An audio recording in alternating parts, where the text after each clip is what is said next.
Okay, so, I mean, we were hearing reports at first that there was a bomb blast on the bridge, and then we were hearing the bridge had collapsed. So I went over there.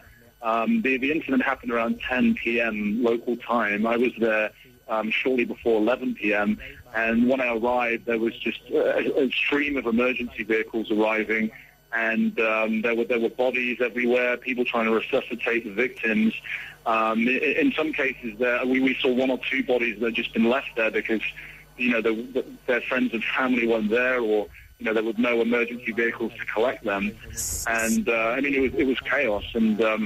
And as soon as we saw the scene, we knew that the original reports were saying 10 dead from the government, but of course that quickly escalated. And right, that is now the Prime Minister, much higher.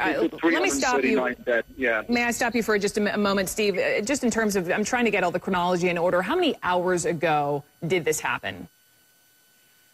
Okay, so this happened at 10 p.m., so that's roughly 5 hours ago. Mm-hmm. And like I said, I was at the scene just before 11 p.m., and we had a situation at 1 a.m. at one of the main hospitals. They were lining up dead bodies, and we had a count of 127 at 1 a.m. at one of the hospitals. And then, so like I said, just about 45 minutes ago, the Prime Minister announced live on air that it was the worst single incident since the Khmer Rouge in Cambodia, and that we're at 339 dead right now with 329 injured. We're looking at pictures of this bridge, and you said something earlier I want to follow up. You said it sounded like a bomb blast. Describe that for me.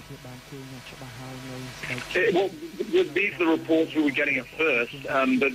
First of all, there was a report of a bomb blast. Of course, that wasn't the case. And then we heard that the bridge had actually collapsed. And when we arrived, we could see that the bridge was intact. And on the bridge were just piles of clothes and sandals from the victims. And what seems to have happened was during the stampede, some people lost their possessions. Some were thrown over the side of the river, and there were boats when we arrived scouting the river looking for bodies that had been washed down the river. Steve, do we know what sparked the stampede?